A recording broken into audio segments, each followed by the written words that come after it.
Hello students, in this class we are going to learn the magnetic field at a point on the axis of a solenoid. Okay, first of all we have to know what is solenoid. Okay, a solenoid is a wire wound closely in the form of spiral on a hollow non-conducting cylindrical core. Okay, as shown in figure, there is a non-conducting cylindrical core.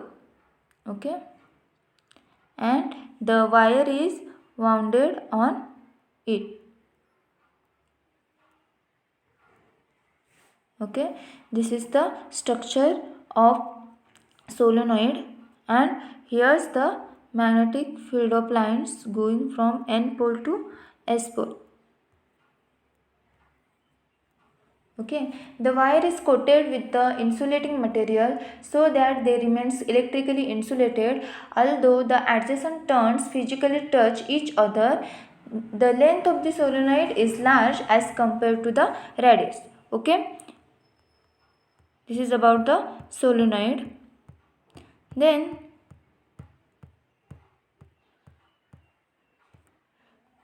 consider the diagram.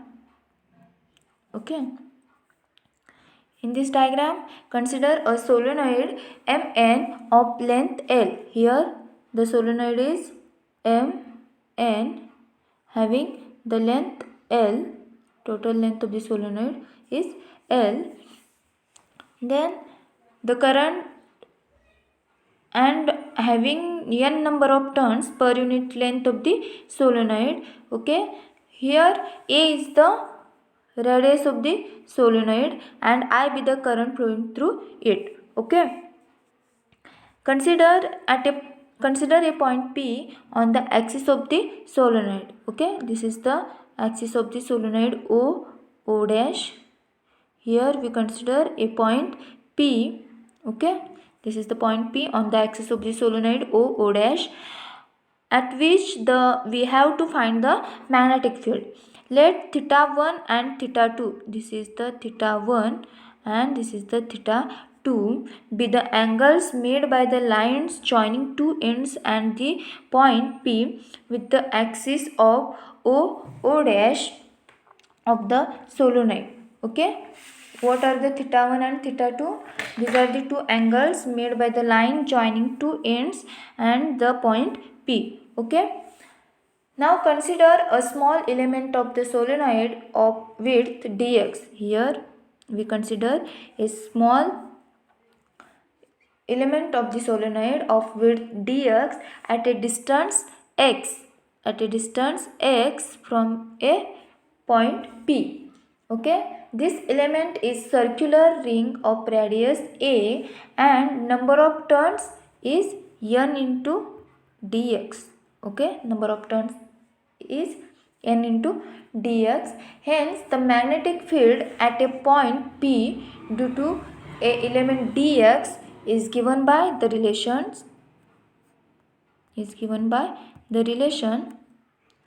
dB is equal to mu naught I n dx a cube upon a square upon 2a square plus x square raised to 3 by 2. Okay, here we already derive it. See,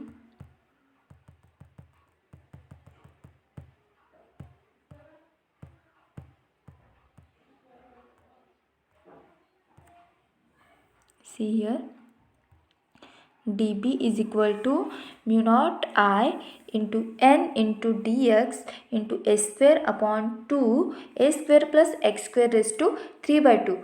In last application we derive it for the circular ring of radius a and number of turns having n into dx. Okay, then by getting the reference of that application, here we directly get it. Okay, the direction of the magnetic field is along the axis of a solenoid. From the figure we have tan of theta is equal to a by x, that is cot of theta is x by a. Then we have the value of x, and differentiating the x we get dx.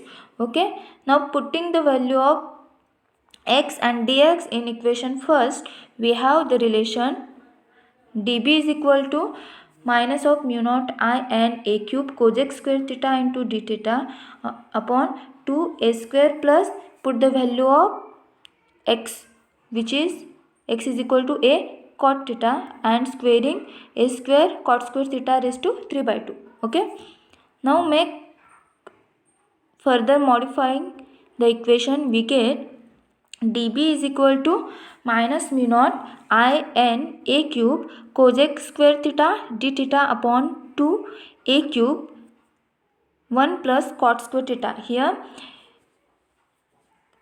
get common a cube, and under the bracket we remain 1 plus cot square theta raised to 3 by 2. Okay, in next dB is equal to minus mu naught I n a cube cosec square theta d theta upon 2 a cube 1 plus cot square theta. Here we get cosec square theta. Put the value of 1 plus cot square theta is cosec square theta raised to 3 by 2. Okay, then by further modifying the equation, we get dB is equal to minus mu naught I n a cube cosec square theta d theta upon 2 a cube cosec square theta raised to 3 by 2. Okay, now make cancellations of cosec square theta. We get dB is equal to minus mu naught I n cosec square theta d theta upon 2 cosec square theta. Okay, then we get the equation dB is equal to minus mu naught ni sin theta d theta upon 2. Okay, hence the magnetic field B at a point P due to the entire solenoid of length L is obtained by integrating the equation 2 within the limits theta 1 and theta 2. Okay, now integrate. B is equal to integration of dB, that is equal to integration limits goes from theta 1 to theta 2 minus of mu naught I n sin theta d theta upon 2. Okay, then in next step get the constant term outside the integration part, mu naught ni upon 2, and the integration goes from limits theta 1 to theta 2 sin theta into d theta. Okay, integration of sin theta gives the cos theta, and the limits are theta 1 to theta 2. Okay, B is equal to mu naught ni upon 2 cos of theta within the limits theta 1 to theta 2. Okay, then put the limits. B is equal to mu naught ni upon 2 cos of theta 2 minus cos of theta 1. Okay, if the solenoid is of infinite length, that is L is very greater than the radius A, and point P is at the center on the axis of solenoid, then theta 1 is nearly equals to 180 degree and theta 2 is nearly equals to 0 degree. Okay, now put the value of this theta 1 and theta 2 in equation 3. We get the relation B is equal to mu naught ni. Okay, this is the magnetic field. Okay, understood? Here's we completed the applications of Biot-Savart's law. In next class we are going to start another law, Ampere's circuital law. Okay, thank you.